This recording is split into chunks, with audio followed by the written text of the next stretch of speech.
Minu postkastist ma tihti leian rämpskirju, mis tuleb erinevatelt organisatsioonidelt, kellega mul oli kunagi mingisugune kontakt või nad on minu postiaadressi kellegilt ostnud. Tavaliselt kõikide selliste kirjadega minu esimene reaktsioon on, et ma otsin nuppu lõpeta kirjade saamine või siis lõpeta tellimine. Aga on üks kiri, mis tuleb mulle regulaarselt, mille tellimust ma ei soovi lõpetada. See kiri tuleb Põhja-Eesti regionaalhaiglast. See on veredoonorluse kutse. Viimane kutse, mis mulle jõudis, pani mind mõtlema, et kuidas minu veri võib päästa kellegi elu. Kuidas?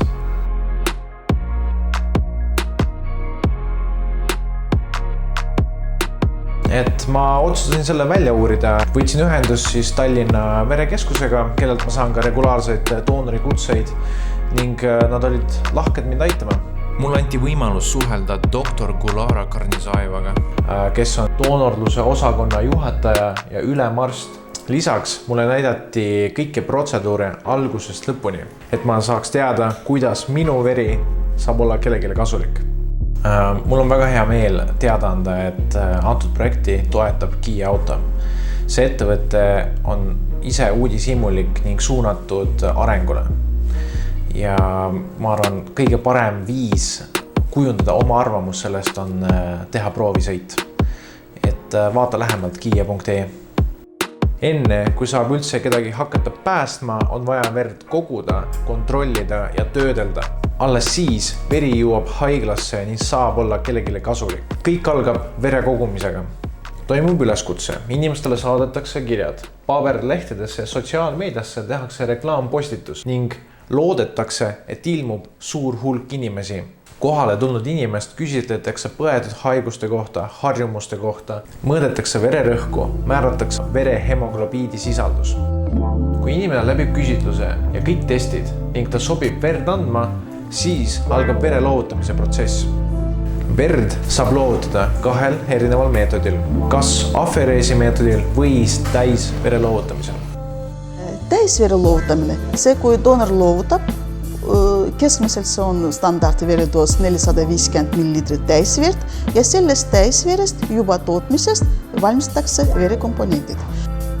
Kui me räägime afereesist, siis afereesi protseduur toimub spetsiaalsete masinatega, mille abil saab kohe doonori verest eraldada kas ainult plasmat või plasmat ja trombotüüti ja ülejäänud komponendid tagastatakse sama nõela kaudu doonorile tagasi. Kui verd kogutakse täisvere loovutamise abil, siis selle töötlemise protsess jaguneb 2. Väikene osa verest läheb siis analüüside jaoks ja suurem osa läheb siis töötlemisele. Võetakse umbes 30 ml doonori verd analüüsimiseks. Verekeskuses doonori verd uurivad järgmised laborid. See on veregruppide labor ja viroloogia labor. Veregruppide labori poolt uuritakse doonori verd veregrupi suhtes. Viroloogia labori poolt doonori verd uuritakse selliste nakkuste suhtes nagu hepatiit B, hepatiit C, süüfilis ja HIV. Paralleelselt analüüsimisega alustatakse vere töötlemist. Veri koosneb mitmest komponendist. Erytrotsüüdid ehk siis punased verelibled. Need rakud teevad meie vere punaseks. Lisaks veres on vereliistakud ja valgelibled. Valgelible ülesanne on leida, jälitada ja hävitada erinevad baktereid, viirusi ja kõike, mis tundub organismile ohtlikuna. Vereliistakute eesmärk on vere hüübimise. Kõik see kokteil ujub viimases osas nimega plasma. Plasma ongi vedelik, mis kannab kõike rakke edasi. Töötlemise eesmärk on eraldada kõiki komponente, kuna neid saab kasutada erinevatel eesmärkidel. Töötlemine algab tsentrifuugist, kus erinevad verekomponendid kihistuvad. Plasma jääb ülesse, punased verelibled vajuvad põhja ning õhukese kihina vahele jäävad vereliistakud ja valged verelibled. Järgmisena toimub separeerimine ehk verekomponentide eraldamine üksteisest. Siin ongi vaja nii nimetatud 3 kotisüsteemi, kus plasma ja punased verelibled surutakse oma kottidesse ning alles jääb ainult keskmine kiht. Plasma pärast eraldamist pannakse kiirkülmutisse, kus ta külmutatakse mõne tunni jooksul -30 kraadini. Punaverelibledele töötamise käigus lisatakse siis toitelahus. Trakud püsiksid säilitamise ajal elus. Saadud tulemus nimetatakse erytrotsüütide suspensiooniks, mida kantakse haiglas üle kõige sagedamini. Esialgsesse kotti jäänud vereliistakud ja valge libledega võetakse ette lisaprotseduur. 3-4 ühe sama veregrupi doonorite vereliistakud ja valged verelibled lastakse voolata siis ühte kotti, kus need viiakse uuesti tsentrifuugi ning tulemusena saadakse siis vereliistakute ehk siis trombotsüütide kontsentraat. Et ühest täisvere loovutamisest, et valmistatakse 3 erinevat komponenti, nii et võib öelda, et ühe vere annetusega saab vähemalt 3 patsienti päästa. Kui veri on kogutud, töödeldud ja kontrollitud, siis verekeskusel on 3 peamist toodet.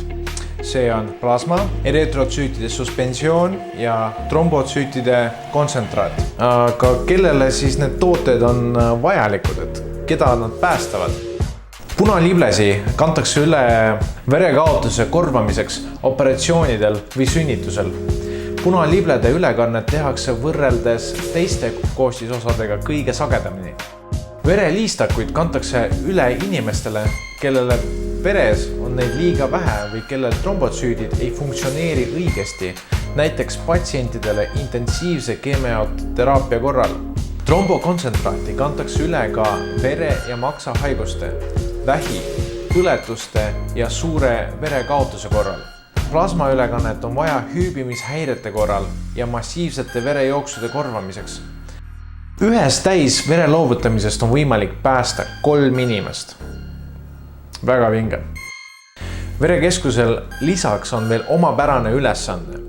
Mõningatele patsientidele ravi käigus on vaja väga spetsiifilist doonoriverd ning seda verd on vaja leida. Veregruppi määravad antigeenid, mis asuvad erytrotsüütide pinnal. Ja need antigeenid, need on tegelikult väga palju, nad on erinevad. Ja vastavalt nende antigeenide gruppidele on olemas ka nagu veregrupisüsteemid. Nii, et kui minna nii pensuseni, siis vahest võib ollagi nagu väga raske leida just täpsemalt sobiva veregrupiga, et nii patsiendi kui doonori vahel. Andmebaasid vaataks, et on ka selline doonor, kellel on hästi põhjalikumalt uuritud veregrupp ka teiste veregrupisüsteemide järgi. Ja sageli võib tekkida selline olukord, et selle patsiendile sobivad meie andmebaasis võib-olla ainult 5 või 6 doonorit ja siis me ongi nii sellepärast nagu helistame ja palume, et just nagu teie sobite selle patsiendi abistamiseks.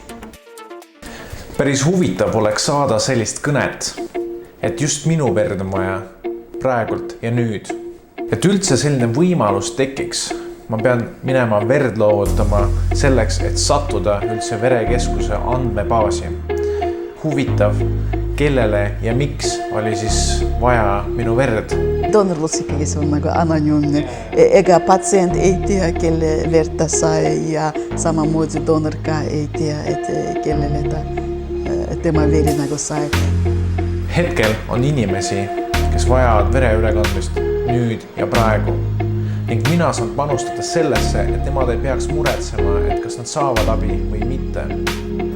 Ma väga loodan, et kui üks päev mina vajan vereülekandmist, et siis olid need vabatahtlikud, kes seda loovutasid.